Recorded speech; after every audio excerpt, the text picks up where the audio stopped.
résonne dans ce lieu. Que ton nom résonne dans ce lieu.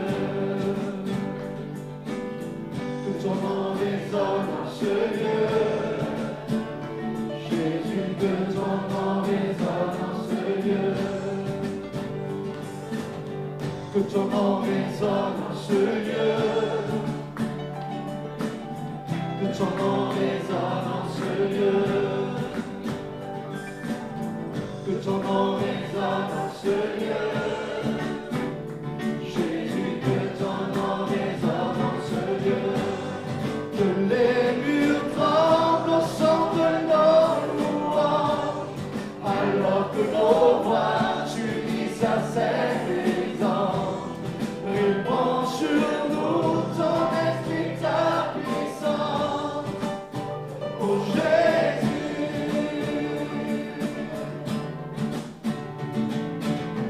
que ton nom résonne dans ce lieu. Que ton nom résonne dans ce lieu. Que ton nom résonne dans ce lieu. Jésus, que ton nom résonne dans ce lieu. Que les murs tremblent au son de nos louanges, alors que nos voix s'unissent à celles des anges. Répands sur nous ton esprit, ta puissance. Oh Jésus, que les murs tremblent au son de nos louanges, alors que nos voix s'unissent à celles des anges. Répands sur nous ton esprit, ta puissance. Oh Jésus, Jésus, nous chantons ton nom en ce lieu. Oui, nous invoquons ton nom en ce lieu. Oui, nous te proclamons roi en ce lieu. Tu es Seigneur des Seigneurs en ce lieu. Jésus, nous chantons ton nom en ce lieu. Oui, nous invoquons ton nom en ce lieu. Oui, nous te proclamons en ce lieu. Tu es Seigneur des Seigneurs. Que les murs tremblent au son de nos louanges, alors que nos voix s'unissent à celles des anges. Répands sur nous ton esprit, ta puissance. Oh Jésus, que les murs tremblent au son de nos louanges, alors que nos voix s'unissent à celles des anges. Répands sur nous ton esprit, ta puissance. Oh Jésus,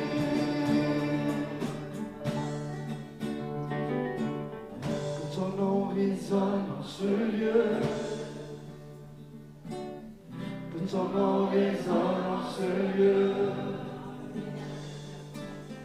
Que ton nom résonne dans ce lieu.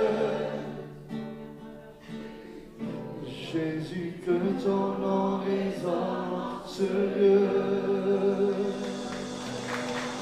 Amen, alléluia. Ceux qui veulent s'asseoir, s'asseoir.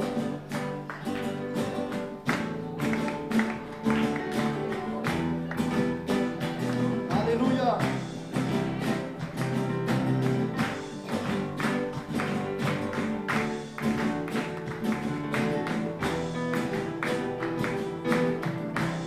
Ton nom est majestueux, Seigneur, sur toute la terre.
comme le tien.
Et nous l'avions annoncé, nous avons la joie, le privilège d'accueillir notre frère Philippe Galchier, pasteur à Bresse. Quels sont ceux qui le connaissent? Eh oui, bon. Nous laissons la place sans plus tarder à la parole de Dieu et tout à l'heure il y aura juste un petit temps d'annonce. Sois le bienvenu Philippe, que Dieu te bénisse. Merci. Voilà, bonjour à toutes et à tous. Très heureux de vous retrouver. Voilà, bonjour à toutes et à tous. Est-ce que vous allez bien? Oui. Bon, on est heureux avec Stéphanie, les filles, d'être chez papa et maman. Voilà, pour les vacances, pour quelques jours, voilà. Et puis on va partir là en Italie et on va revenir ensuite. Je suis heureux de revoir plein de têtes que je connais. Comment ça se fait que le temps n'a pas d'emprise sur vous? Vous êtes toujours les mêmes, toujours aussi beaux. Voilà, ça c'était pour vous caresser dans le sens du poil. Voilà, on est très heureux d'être là pour les vacances. Vous avez les salutations, bien sûr, de l'église de Brest, voilà, église Nouvel Espoir, où nous servons depuis 8 ans maintenant. On va entamer la 9e année. Heureux de voir que voilà, le Seigneur agit partout et fait du bien partout. Je crois que des fois, on oublie un petit peu rapidement tout ce que le Seigneur fait. Je ne sais pas comment vous vivez les choses, mais nous, ça fait là plusieurs années où on voit des hommes et des femmes qui viennent de nulle part, vraiment de nulle part, et qui rencontrent le Seigneur, qui sont touchés, visités, changés, transformés, Que dire de cette jeune femme qui est venue à l'église? Elle était perdue, famille totalement dysfonctionnelle, elle a goûté à tout, elle a touché à tout, et puis elle vient là à l'église parce que quelqu'un lui en parle, et là elle fait que pleurer, premier rendez-vous, j'ai rien dit, elle a fait que pleurer pendant 3/4 d'heure, elle pleurait devant moi, je lui ai juste dit écoute, on va prier Jésus pour qu'il change ta vie, et en priant pour elle, il y a toutes sortes de choses qu'elle a confessées, elle a été libérée dans son cheminement, celle qui finalement n'avait pas d'avenir. Elle s'est convertie vraiment de tout son cœur et elle a rencontré un jeune homme là à l'église qui, lui, n'avait rien connu du monde et elle s'est mariée avec lui, il rentre dans le ministère. Enfin, je me dis, c'est tellement beau ce que le Seigneur fait et tellement de témoignages comme cela, des hommes, des femmes qui viennent de partout. Et je crois qu'il y a quelque chose qui est à l'œuvre. Dans le monde et dans notre pays, beaucoup de jeunes se tournent vers le Seigneur. On voit qu'il se passe quelque chose. Alléluia, c'est tellement bon de voir la main de Dieu. Vous savez, je marche le matin, pendant les vacances, là, j'essaye de monter sur les collines niçoises et à chaque fois d'avoir une belle vue sur tout Nice. Et là, je ne peux pas m'empêcher d'imposer les mains à la ville. Oh, vous avez changé de maire, mais ce n'est pas lui qui va changer les choses. Hein. C'est le Seigneur qui va changer les choses. Et là, je tends ma main ou mes mains vers cette ville et je dis, Seigneur, visite cette ville. Bénis cette ville, il y a tellement de personnes qui sont là et qui ont besoin de rencontrer le Seigneur. Alléluia. Est-ce qu'on peut prier là pour notre ville de Nice, là, quelques instants? Alléluia. Seigneur, on prie tous ensemble d'un même cœur et d'une même âme. Alléluia. Seigneur, bénis cette ville de Nice, mon Seigneur. Alléluia.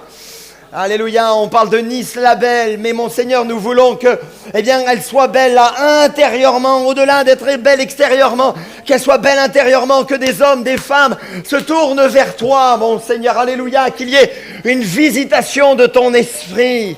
Alléluia, je te prie que dans les années à venir, durant l'été, le théâtre de verdure, il y ait, dans l'été, des temps de louange, d'adoration, alléluia, pour que les gens qui passent soient interpellés, touchés, d'où qu'ils viennent, peu importe leur nationalité, mais qu'ils entendent des cantiques, mon Seigneur.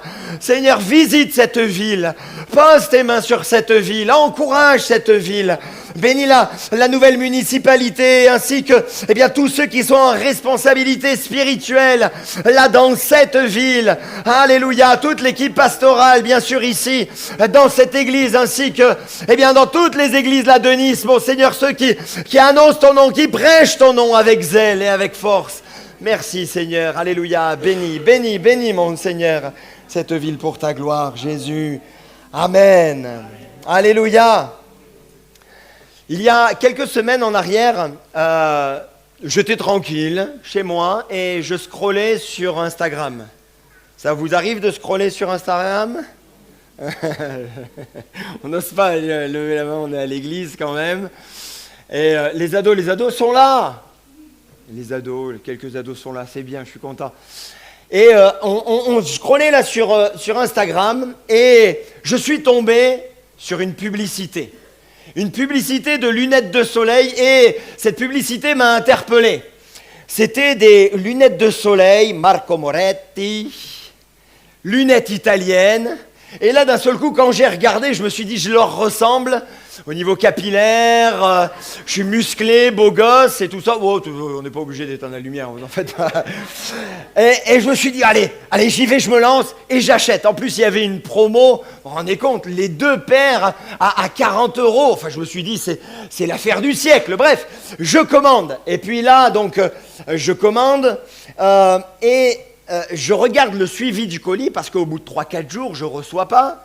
Je regarde le suivi du colis. Finalement, les lunettes italiennes viennent de Chine. Ah. Donc, j'attends, plusieurs semaines passent et enfin, je les reçois.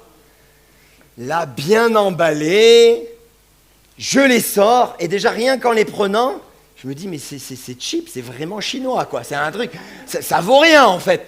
Et là, j'essaye de les mettre et elles sont toutes serrées, elles me vont pas. Et là, je dis, c'est pas possible. Bien sûr, quand les filles et ma femme ont vu, je dis, ouais, c'est des lunettes de soleil que j'ai achetées, italiennes. Et puis là, je commence à les mettre, elles me disent, elles sont moches, elles te vont pas. Bref, je suis déçu, dégoûté, je regarde sur Internet si je peux me faire rembourser. Et là, ben, je vois que c'est compliqué de se faire rembourser. Alors j'envoie quand même un mail. Bref, ils me disent oui, mais si vous nous les renvoyez, il y a des frais de douane parce que forcément, ça vient pas d'Italie, ça vient de Chine. Et là, j'ai dit dans quoi je me suis embarqué 40 balles et tout. Oh là là, j'ai perdu 40 euros. Bref, ils m'ont remboursé 50%, puis j'ai dit non, mais même à moins 50%, ils ne vont toujours pas. Bon, on vous rembourse à 100% et vous pouvez garder les lunettes, comme quoi. Hein. Voilà, donc j'ai des lunettes à vendre si vous voulez, 40 euros la paire. Et un bon business. Bref, cette petite histoire finalement nous fait sourire et ça peut nous arriver à tous parce que là j'ai été interpellé, mais mon regard s'est arrêté sur ces lunettes. J'y ai trouvé de l'intérêt, je me suis un petit peu projeté, j'ai cliqué, j'ai acheté, je les ai reçus. Et finalement, oui, j'ai perdu du temps, j'ai même pas perdu d'argent parce que j'ai été remboursé. Et puis, puisque je vais vous vendre en plus les lunettes, donc je vais même gagner de l'argent. Mais cette histoire m'a fait réaliser quelque chose. C'est que foncièrement, j'avais même pas besoin de ces lunettes. Parce que j'en ai déjà des lunettes de soleil. J'en avais pas besoin. Mais j'ai été pris dans le truc. J'ai été interpellé.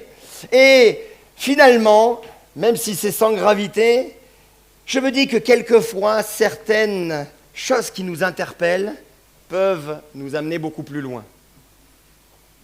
Là, c'est des lunettes de soleil. Mais combien de choses dans nos vies, là, on est interpellé par certaines choses dans nos vies, on est touché, ah là, c'est pas, ça nous fait quelque chose, et puis on se lance, mais les décisions que l'on prend peuvent vraiment coûter cher. Ce matin, je vais m'arrêter sur un homme que nous admirons tous, David. Tu peux l'afficher, David. Le berger devenu roi, le vainqueur de Goliath, le psalmiste, l'homme selon le cœur de Dieu. Et pourtant, son plus grand combat n'a pas eu lieu contre un géant, son plus grand combat n'a pas eu lieu contre de grandes armées, son plus grand combat n'a pas eu lieu là face à un autre roi qui voulait lui faire la peau. Son plus grand combat, il était à un endroit précis. Sur un palais, sur le toit même d'un palais.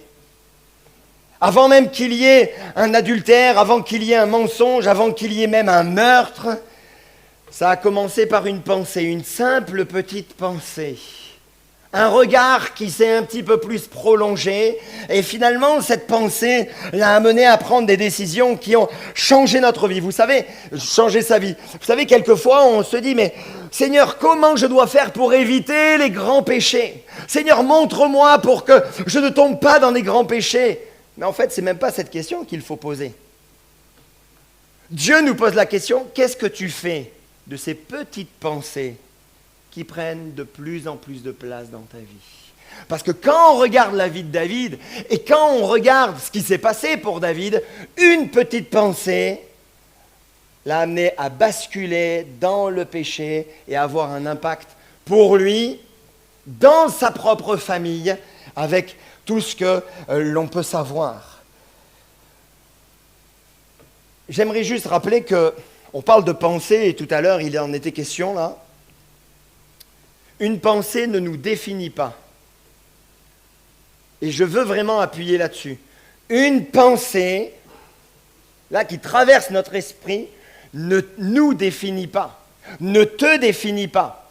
On estime à peu près 80 000 pensées que l'on a toute la journée, dans une journée, dans notre tête. 80 000 pensées dans une journée qui passent, qui traversent notre tête pour des choses simples, basiques, de la vie de tous les jours, mais aussi pour des pensées là, qui viennent, qui finalement ne nous ressemblent pas, c'est pas nous. Une pensée ne te définit pas. Par contre, c'est quand tu nourris cette pensée que là, ça va façonner ta vie. Une pensée, elle passe, elle peut traverser, et hop, après, elle repart. Par contre, il y a des pensées qui viennent, clac, on les attrape, et là, on commence à les nourrir. Le titre de mon message ce matin, c'est « Le danger des pensées vagabondes ».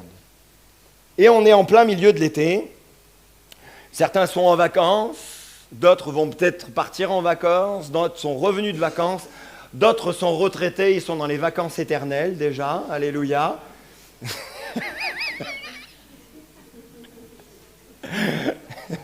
Pas vrai les retraités, hein? Bon, il n'y a pas de amen. Et en fait, on peut avoir certaines pensées. Là, durant cet été, en plein milieu de l'été, mais aussi tout au long de l'année, on peut avoir ces pensées. Je le dis tout de suite, Dieu n'est pas contre le repos. Hein. Dieu veut le repos. Dieu encourage même au repos. Par contre, ce que Dieu voit, c'est le relâchement spirituel, et c'est là où c'est dangereux. Alors on va lire dans 2 Samuel, je ne vais pas lire tout le texte, mais les 5 premiers versets, il est dit ceci. L'année suivante, au temps où les rois se mettaient en campagne, David envoya Joab avec ses serviteurs et tout Israël pour détruire les fils d'Ammon et pour assiéger Rabat. Mais David resta à Jérusalem. Ensuite, un soir, David se leva de sa couche, de son lit. Et comme il se promenait sur le toit de la maison royale, il aperçut de là une femme qui se baignait et qui était très belle de figure. L'histoire nous montre qu'il n'a pas regardé que sa figure, mais bon, ça... David fit demander qui était cette femme. Et on lui dit, n'est-ce pas Bathsheba, fille d'Éliam, femme d'Uri le Héthien? Et David envoya des gens pour la chercher. Elle vint vers lui et il coucha avec elle. Après s'être purifiée de sa souillure, elle retourna dans sa maison.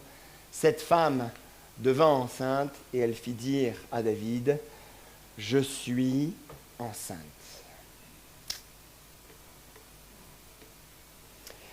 Mon premier point, c'est les pensées trouvent plus facilement une place lorsque notre vigilance diminue. Avant même de parler de Bathsheba et de qui elle est, le narrateur nous donne une information très simple. L'année suivante, à l'époque où les rois se mettaient en campagne, David envoya Joab, mais David resta à Jérusalem. Pourquoi l'auteur finalement nous fait préciser cela et met le doigt là-dessus? Tout simplement parce qu'il veut attirer notre attention sur le comportement de David. Il est à un endroit où il ne devait pas être. Tout simplement. Un temps où les rois... Oh, mais ok, les rois, ils partent en campagne. Ben, lui, non.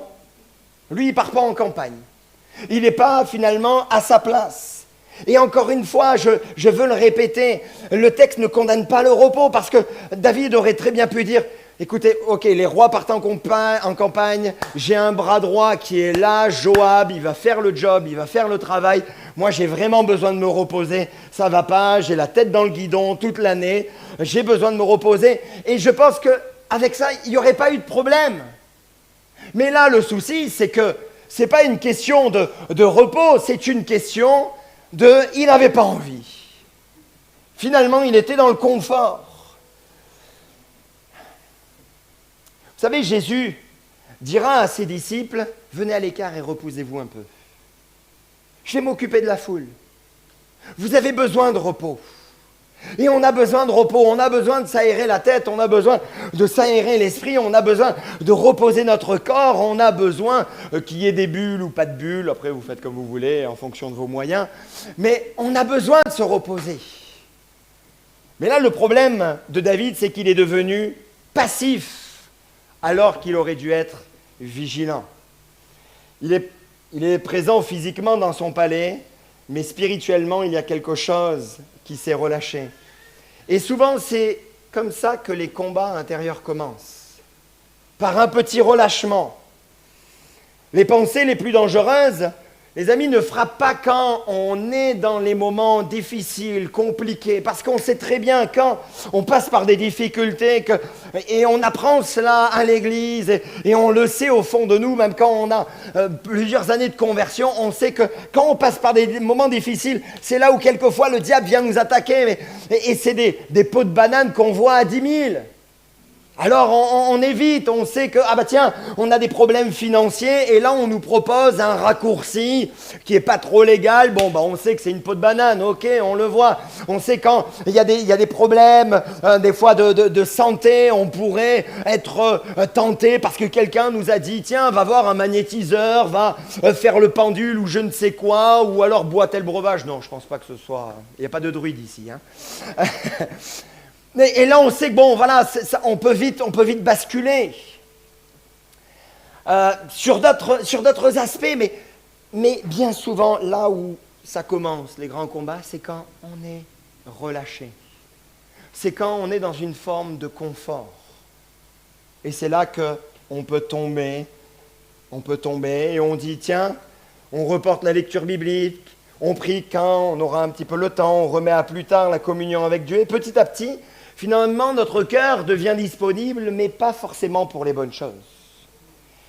Jésus raconte l'histoire d'une maison dans un moment bien particulier, quand il est question de démons et tout ça, et il donne une image, et il parle d'un homme d'une maison où l'homme fort, le démon est sorti, mais la maison, elle est restée vide, balayée et ornée, et ça n'a pas été rempli par autre chose. Alors Jésus dit, oui, ce démon, qu'est-ce qu'il va faire? Il va partir chercher 7 autres démons, plus forts que lui, plus méchants que lui, et ils vont revenir dans la maison. Parce que une maison vide, finalement, c'est pas quelque chose de neutre.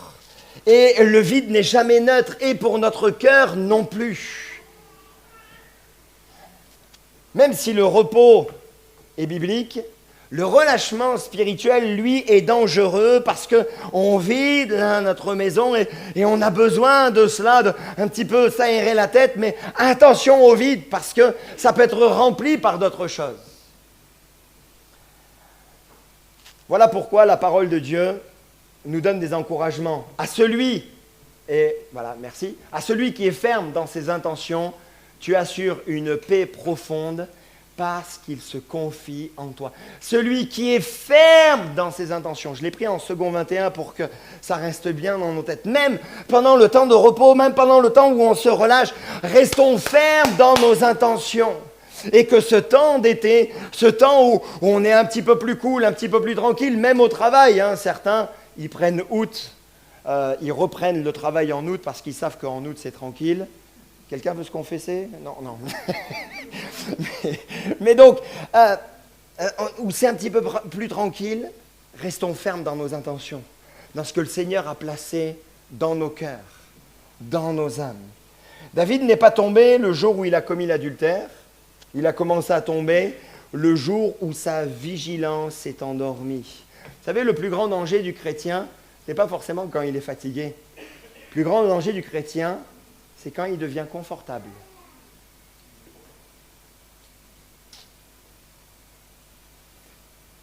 Deuxième point, les pensées deviennent dangereuses lorsqu'on les nourrit.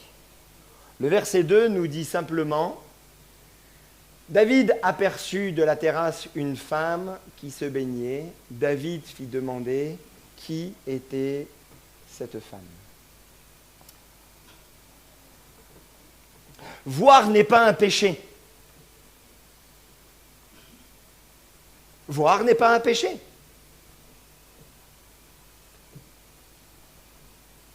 Il y a des choses qui viennent sous nos yeux, on n'a rien demandé, on n'a rien cherché, et ça vient comme ça sous nos yeux.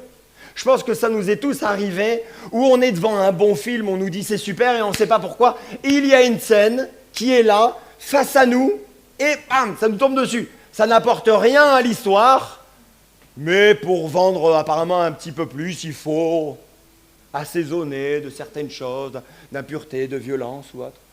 Ça nous tombe dessus. Voir n'est pas un péché. Un jour, j'avais dit en réunion de jeunesse, il y a quelques années maintenant de ça, j'avais dit, vous savez, c'est pas le premier regard qui est mauvais. C'est le deuxième regard qui est mauvais. Et là, il y a un jeune qui lève la main et il dit, pasteur, combien de temps peut durer le premier regard? Je dis, espèce d'escroc. Alors du coup, j'ai dû revoir mon approche. Voilà, c'est pas voir en moins d'une seconde qui est mauvais. Ah Seigneur. Ah là là. Finalement, le verset 2, c'est le tournant de ce récit. Le mauvais tournant de ce récit. Nous, on lit rapidement. David aperçut de la terrasse une femme qui se baignait. En fait, qu'est-ce qu'il a fait? Oh là là, il fait chaud. La clim ne marche pas bien. Je suis allé à Lidl, il n'y en a même plus. Et puis il mange. Et là, oh!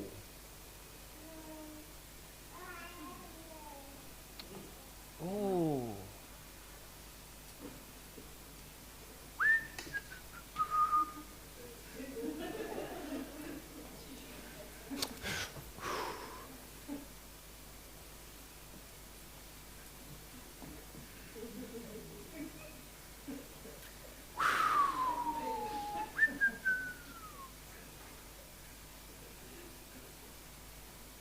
Et les amis, c'est pas juste là en passant, hein?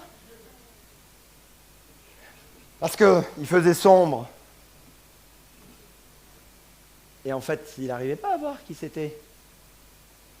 Je la connais. Mais non, mais arrête, j'arrive pas à bien la voir.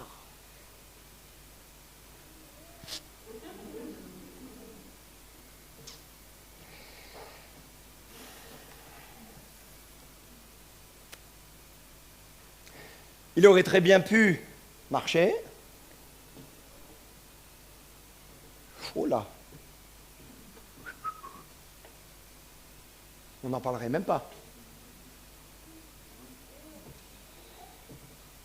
Et finalement, c'est la même chose avec nos pensées. Il y a une pensée qui vient, peut très bien faire oh là là là là, ou alors il y a une pensée qui vient, et puis là, et on se fait des films. Et on est meilleur que Spielberg et Scorsese et qui vous voulez. Hein. Et là, on la nourrit. C'est comme ça que fonctionnent finalement beaucoup de nos pensées. Là, on parle d'impureté, d'impudicité. On parle de jalousie. Une pensée de jalousie qui devient une comparaison permanente. Ah ouais, mais elle a ça. Nanana. Et pour revenir sur les réseaux sociaux, on est dans une génération où on ne fait que se comparer, où justement on a tendance à se comparer. Ouais, mais tu comprends pas, l'autre il est sur Dubaï. Il roule en Lambo, en Lamborghini, hein, pour ceux qui ne connaissent pas. En fait, ce que tu ne sais pas, c'est qu'il a trouvé un vol pas cher et qu'il a loué une Lamborghini là-bas, c'est tout. Hein. Pour certains. Hein. Une blessure. On en parle de ça aussi, de ces pensées, des blessures qui reviennent, qui ne sont pas totalement guéries. Et finalement, les blessures, on ressasse. On revit le moment, on revit le traumatisme même des fois, et là on se remet dans on se remet dans l'histoire, et là on se dit ouais, j'aurais dû lui donner un coup, et j'aurais dû dire stop, et j'aurais dû aller voir la police, et j'aurais dû faire ceci, cela, et finalement ce sont ces pensées-là que l'on ressasse. Une inquiétude qui finalement se transforme en anxiété, ça prend une place énorme, et à qui on donne toute notre attention, une convoitise qui en devient même une obsession. On est obsédé par cette voiture, cette Mercedes. Quand on rentre dedans, tout s'allume là en bleu et tout, c'est magnifique. Je ne dis pas qu'il ne faut pas changer de voiture, c'est bien de changer de voiture. Mais quelquefois, on est comme ça avec nos pensées et on imagine certaines choses. Une pensée que l'on nourrit finit toujours par grandir. J'aime ce que a dit comme image Martin Luther, grand réformateur, si tu peux l'afficher. Même tu peux le laisser afficher, hein, le PowerPoint. Hein. Tu ne peux pas empêcher les oiseaux de voler au-dessus de ta tête, mais tu peux les empêcher d'y faire leur nid. C'est exactement la même chose qu'avec nos pensées. La pensée, tu ne peux pas l'empêcher de traverser ton esprit. Par contre, c'est à toi de décider si oui ou non, cette pensée fait son nid sur ta tête. Frères et sœurs, nous sommes responsables des pensées auxquelles nous offrons un canapé, un salon intérieur. Parce que la vérité, c'est que quelquefois, avec nos pensées, on est comme cela. Vous savez, ces personnes qui viennent, qui veulent nous vendre, ah, vous voulez changer les fenêtres, vous voulez mettre des volets roulants, vous voulez, hop, on peut très bien leur dire, bah oui, rentrez, allez, mais asseyez-vous, installez-vous, soyez tranquilles. Et quelquefois, on fait la même chose avec nos pensées, alors que la pensée, elle est mauvaise. Alors que la pensée, elle est pas bonne. Mais on offre un canapé. On offre un salon, bien comme il faut. C'est pour ça qu'il faut dire à certaines choses, ben, on ferme la porte. C'est important de fermer la porte. Et quelquefois, fermer la porte, c'est juste dire, allez, maintenant je coupe.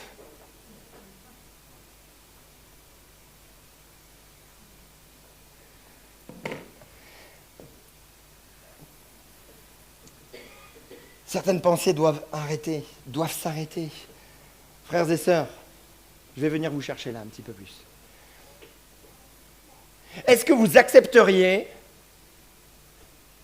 qu'une personne vienne chez vous, mange avec vos enfants, et cette personne qui mange avec vos enfants, qui vient chez vous, elle commence à mal parler, à dire des grossièretés, à dire des insanités, à dire des choses qui ne sont pas du tout dans vos valeurs. Est-ce que vous accepteriez ça? Ben alors éteignez la télé. Voilà, je vous laisse ça. Hein. Mes amis,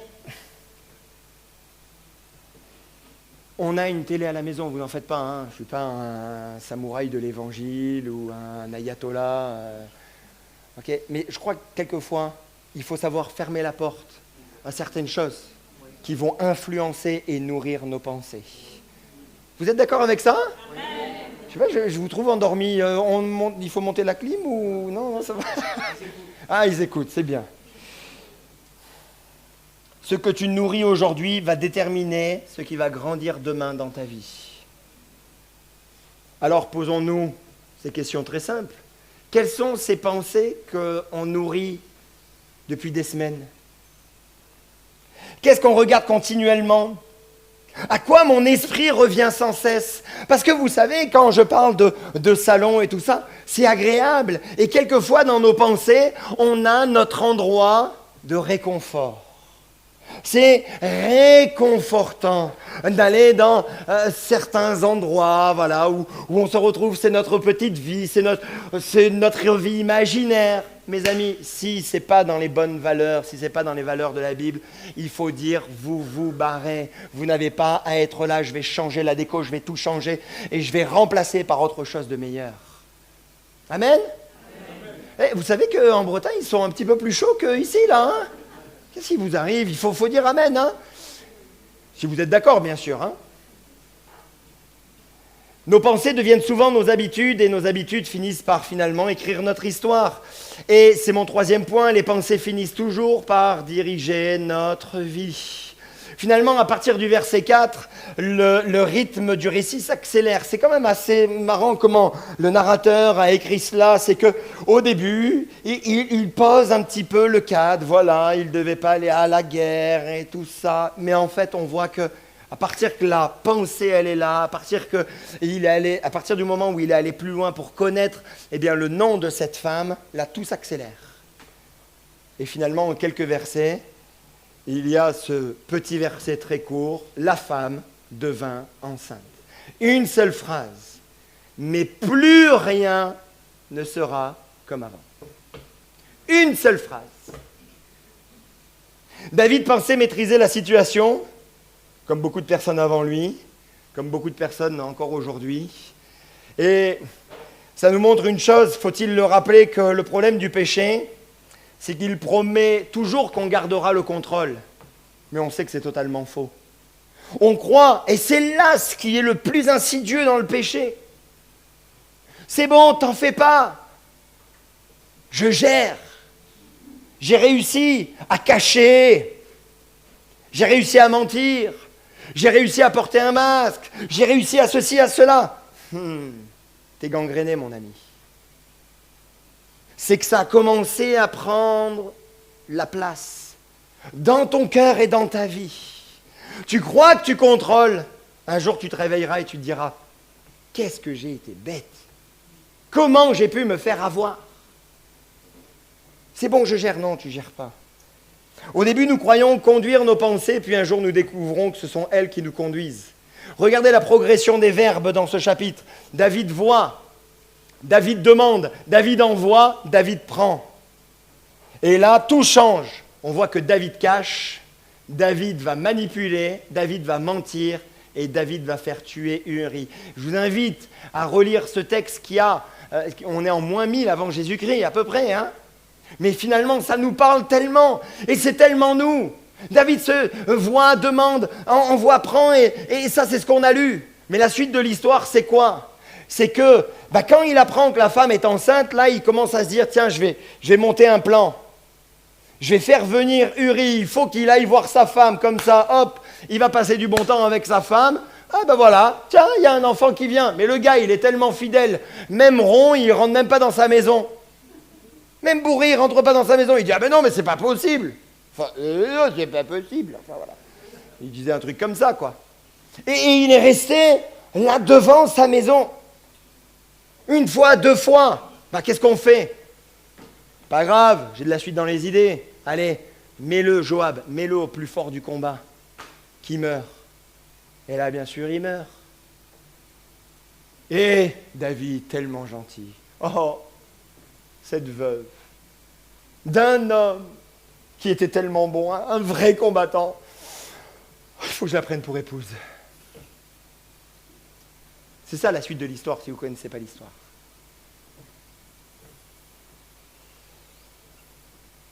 Comment on en est arrivé là? En une nuit? Non.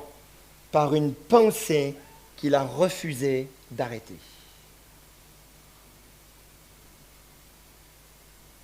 Les grandes tragédies commencent souvent par des petites tolérances. Et c'est exactement pour cette raison que Paul écrit « Nous renversons les raisonnements et nous amenons toute pensée, nous renversons les raisonnements et toute hauteur qui s'élève contre la connaissance de Dieu et nous amenons toute pensée captive à l'obéissance de Christ. » Derrière, et il est question de la prédication de l'Évangile, voilà, d'annoncer les choses. Mais ce qui est fait et ce qui est dit là pour tous, c'est valable pour nous. On doit renverser tous ces raisonnements, toutes ces hauteurs qui s'élèvent contre la connaissance de Dieu, contre les valeurs de Dieu que l'on a dans la parole. Et on amène toute la pensée à l'obéissance de Christ. On a bien remarqué quand Paul dit, mais nous renversons toute pensée captive.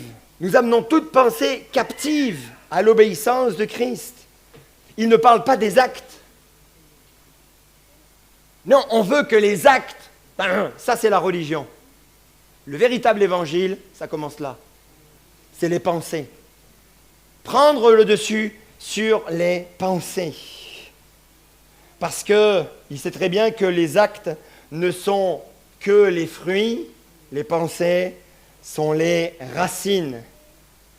Nous passons souvent du temps à couper les fruits du péché. Dieu, lui, veut traiter la racine. Et je vous ai écrit cela, un fruit coupé repousse. Une racine arrachée ne repousse plus. Parce que je vous dis, c'est puissant quand même. Hein. Là, vous vous dites, le gars, il a dû faire un doctorat en horticulture. Il est trop fort. Non. En fait, c'est du b.a.-ba. Le fruit, coupe des fruits, ça repoussera toujours. Coupe la racine. Là, normalement, c'est réglé. Normalement, c'est réglé. Et quelquefois, on essaye de rattraper certaines choses. Allez, on coupe. On coupe certaines choses, certains fruits qui sont pas bons, qui ressortent d'un coup, et des fois, ça ressort au mauvais moment. Parce qu'on est maladroit, parce qu'on dit des choses, et là, on se dit, purée, j'ai vraiment le cœur pourri. Alors, on essaye de couper certaines choses. Mes amis, coupez la racine. C'est quoi le problème? D'où vient le problème? Ah, ça va prendre peut-être un petit peu plus de temps. Oui, ça va certainement te challenger, mais ça va être libérateur pour toi. Je profite et je fais tout pour... Parce que bon, il y a... Voilà, enfin, on fait ce qu'on peut à l'église, il y a du monde, mais quand il y a des nouvelles personnes, j'essaye à chaque fois de les voir et de les amener là, le plus possible, avant qu'ils se fassent baptiser, et même un petit peu après. Ok, c'est quoi là? C'est quoi la racine de ceci, de cela? Allez, on va aller en profondeur. Allez, on va chercher. C'est pas pour faire du voyeurisme, mais c'est parce que je comprends une chose, c'est que quand une racine est enlevée, après, on est tellement libre. On est tellement bien. Et ça permet de replanter d'autres choses qui sont bonnes. Et ça pousse vite. Allons jusqu'au bout de la racine. Oui, cette pensée qui est tellement réconfortante pour toi, mais qui est mauvaise, qui est sale. Arrache ces choses. Ces choses du passé que tu essayes de revivre. Ah oui, mais avec lui, c'est vrai que c'était tellement compliqué, il m'a fait tellement souffrir. Oui, mais tu te souviens toujours des bons temps. Mais cette racine aussi, il faut l'enlever. Bon ou pas bon, cette personne n'était pas pour toi. Arrache cela. Je repense à cette sœur, là, qu'on va baptiser dans les mois à venir. Et elle me dit, mais j'ai du mal, pasteur, là, à me projeter avec quelqu'un. Mais en fait, elle pensait toujours à son ex qui lui a fait les pires crasses. Les pires crasses. Oh, mais il paye même pas. Mais c'est pas grave. Comment ça, c'est pas grave? T'es une gamine, il faut qu'il allonge le gars, hein? Mais c'est pas grave. Non. Là, il faut que tu prennes la décision. Ouais, mais on a passé des bons moments. Non, tu abandonnes. Dans ta tête, dans ton cœur. Et alors, on accompagne dans un temps de délivrance. Oui, on peut le dire, vraiment de délivrance. Pour qu'à la fin, elle dise, mais il y a un frère de Lyon qui fait que m'appeler, qui m'aime bien, que je connais, on prie ensemble. Et je lui dis, mais en plus, le Seigneur, tu as déjà préparé quelqu'un? Voilà, la seule condition, c'est qu'ils viennent vivre à Brest. Tu ne vas pas à Lyon, toi. Bon, voilà, ça c'est moi. Non, mais il faut aller à la racine, frères et sœurs. Je vous embête dans ce que je vous dis?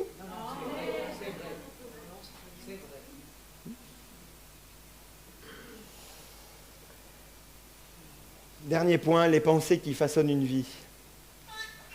Heureusement, 2 Samuel 11 n'est pas non plus toute la Bible. Si David nous montre jusqu'où une pensée peut conduire, Jésus nous montre jusqu'où une pensée peut être transformée.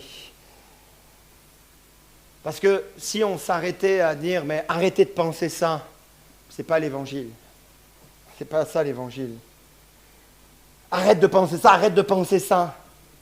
Si je vous dis maintenant, arrêtez de penser à un éléphant rose. Arrêtez de penser à un éléphant rose.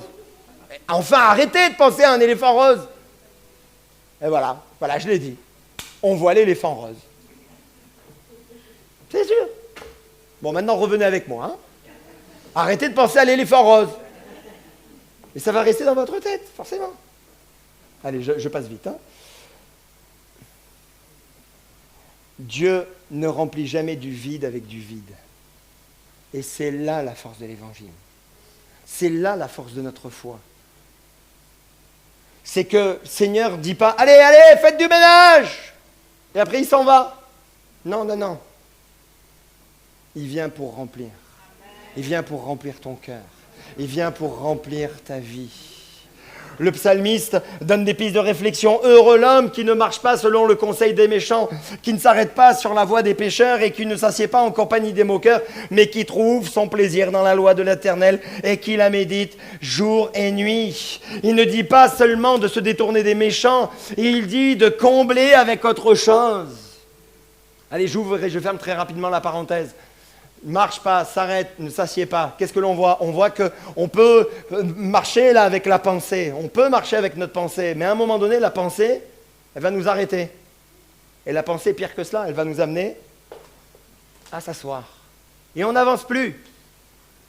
C'est pour ça, frères et sœurs, c'est important de dire, ok, je ne marche plus avec ces choses, mais Seigneur, j'ai autre chose, je remplis ma vie d'autre chose.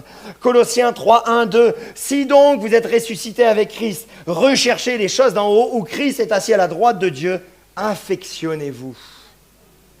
Affectionnez-vous aux choses d'en haut et non à celles qui sont sur la terre. Le verbe grec, c'est phronéo, qui signifie littéralement « oriente ton intelligence ». Règle, affectionnez-vous. Et j'ai trouvé ça mais tellement beau. C'est règle ta manière de penser. C'est ça, s'affectionner à quelque chose. Règle ta manière de penser.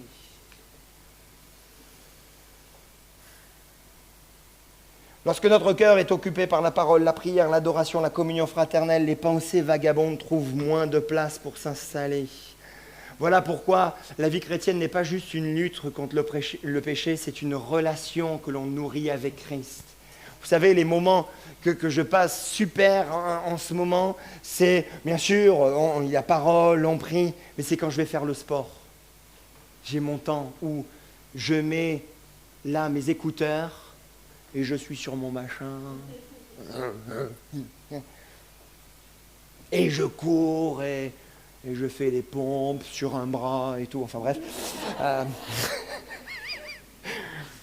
Mais, et là, j'écoute des messages et je mets de la louange. Je suis dans ma bulle, je suis trop bien. Ah, merci Seigneur, tu enrichis mon cœur, tu enrichis mon âme. Parce que je me suis dit, mais si je reste là dans ma salle de sport, que j'entends la musique, que je vois les uns les autres passer, et puis certains, ils sont habillés légèrement, ils font du sport. Là au moins, je suis comme ça, alléluia. Ah, c'est bon. Je nourris, même dans des endroits qui ne sont pas forcément favorables.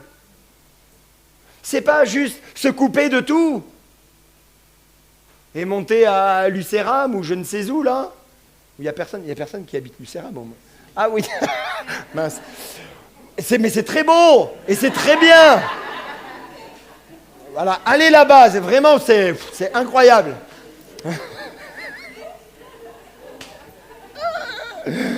Seigneur. Eh oui, eh oui. Bref, qu'est-ce que je disais du coup? Oui, mais même dans des endroits un petit peu compliqués, je nourris mes pensées autrement. Je nourris mes pensées. Je remets mes pensées entre les mains de Dieu. Je fais des choses que je n'ai peut-être pas l'habitude de faire, de changer, mais c'est pas grave. Il y a un vide qui est là. Seigneur, je veux que tu m'aides à remplir ce vide. Montre-moi ce qu'il faut que je fasse. Montre-moi ce qu'il faut que je regarde, ce qu'il faut que je lise. Seigneur, montre-moi ce que je dois faire, Jésus. Montre-moi. Et là, pendant ces temps de vacances, admirez la création. Reposez-vous. Écoutez des bons podcasts qui vous encouragent. Mais n'oubliez jamais que votre cœur reste le lieu où se joue le plus grand des combats. Une pensée ne décide pas de votre avenir. Par contre, une mauvaise pensée peut façonner votre vie. Et gardez bien cela dans vos cœurs et dans vos pensées. J'arrive à ma conclusion. Finalement, en préparant la prédication, j'ai vu qu'il y a là toute une descente, la descente de David, parce que ça a commencé par une pensée. Cette pensée, finalement, est devenue une curiosité, une décision, un péché, un mensonge, un meurtre.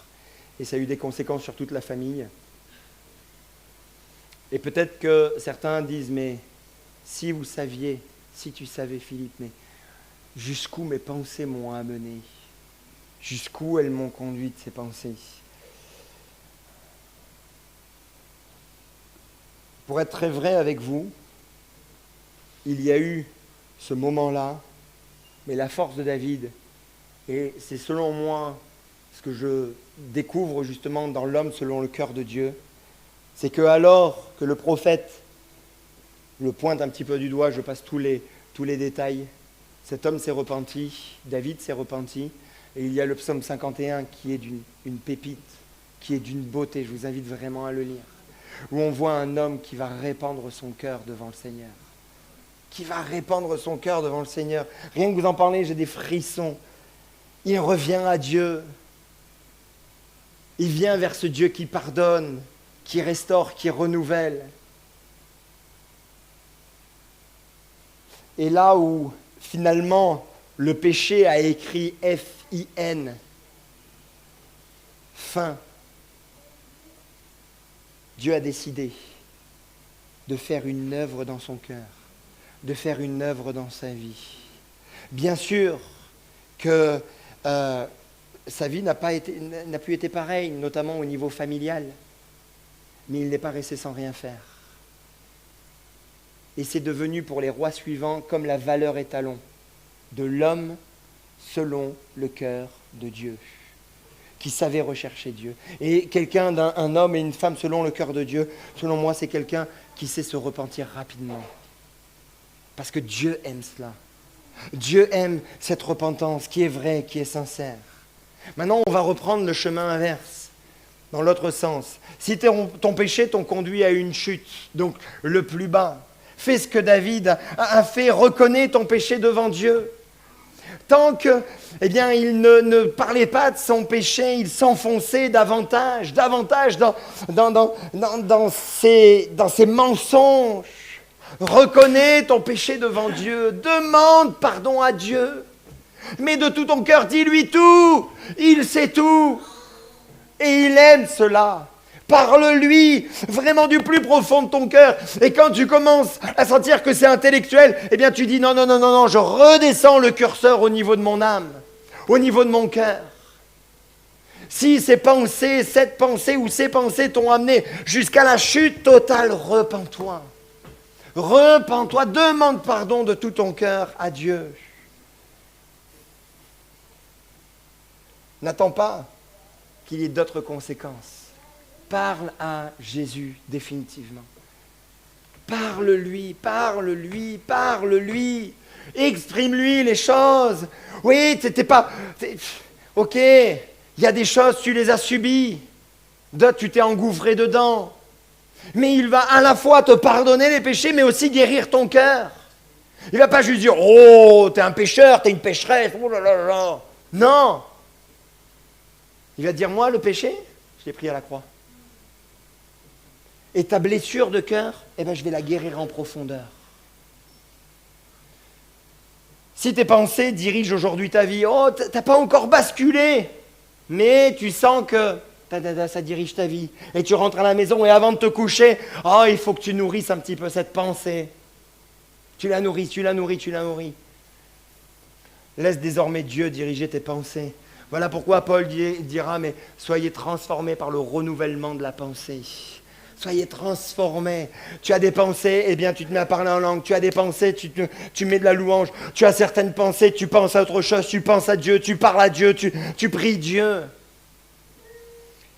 Si tu nourris depuis longtemps certaines pensées, certaines peurs, amertume, comparaison, jalousie, découragement, convoitise, alors cesse simplement de les nourrir. Chasse la lumière en faisant chasse ces choses en faisant la lumière, justement, sur ces points-là, sur ces aspects-là. Regarde vraiment la pensée. Est-ce qu'elle est vraiment bonne? Est-ce qu'elle est moralement et bibliquement acceptable? Est-ce qu'elle est juste? Est-ce qu'elle est vraie? Est-ce qu'elle honore Dieu? Mets juste la lumière sur ces choses. Oui, mais c'est mon petit réconfort. Oui, mais c'est ton petit réconfort qui va t'amener plus loin. Donc là, allez, il faut que ça dégage. Allez, je mets la lumière et ça dégage. Je ne le mets même pas au vide-grenier, je le mets à la poubelle directement.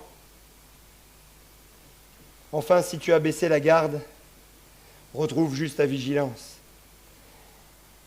Repose-toi, passe du temps avec ceux que tu aimes, vis, essaye de ne pas trop dépenser d'argent, et sois sobre. Et Pierre le dira, soyez sobre, veillez, votre adversaire le diable rôde comme un lion rugissant, cherchant qui il dévorera. Le repos, j'ose le dire, est un cadeau de Dieu. C'est un cadeau de Dieu. Hein. Il a travaillé pendant 6 jours, lui il s'est reposé le 7e. Hein. Donc s'il l'a fait, il nous encourage à le faire. Donc le repos est un véritable cadeau de Dieu. Par contre, la vigilance, c'est ta responsabilité, mon ami. Hein. Et ne dis pas, oui, mais l'église, oui, mais le pasteur. Non, non, non, non, non, non, non, non. On ne va pas récupérer tes problèmes. C'est à toi de gérer les choses. C'est à toi de gérer tes pensées. Alors cette semaine, quand il y aura une pensée qui va frapper, peut-être posez-vous cette question, si je nourris cette pensée, ça va être quoi l'impact de cette pensée dans une semaine, dans un mois, dans un an, dans 10 ans? Et là, si vous voyez que finalement, parce que vous êtes intelligents, et nous sommes tous intelligents, ça fait plaisir de l'entendre, hein. En fait, on sait très bien jusqu'où ça peut aller. Et si vous savez que la finalité, elle est mauvaise, il vaut mieux dire, alors cette pensée, je l'enlève. Tiens, une autre pensée qui est bonne, qui est saine. Ok, qu'est-ce que ça pourrait donner dans un mois, dans un an, dans 10 ans? Waouh! En plus, si Dieu est là, si Dieu agit, il y a ça, il y a ça, il y a ça qui peut se passer. Ah Seigneur, je veux nourrir cette pensée et je la remets entre tes mains parce que ce n'est pas ma volonté, mais ça va être ta volonté. Mais puisque je sais que tu es un bon Père et que tu veux le meilleur pour moi, alors je décide de te faire confiance. Alors je vais nourrir cette pensée et cette pensée va aussi se développer et ça va m'encourager et ça va affermir ma foi. Amen. Amen. Je terminerai juste par Philippiens 4:8, forcément. Au reste, frères, que tout ce qui est vrai, tout ce qui est honorable, tout ce qui est juste, tout ce qui est pur, tout ce qui est aimable, tout ce qui mérite l'approbation, ce qui est vertueux et digne de louange, soit l'objet de vos pensées. Et si vous regardez la suite de ce texte, il est question de la paix de Dieu qui est là en fait. Quand on prend cette décision-là, ces choix-là, alors il y a la paix de Dieu qui vient.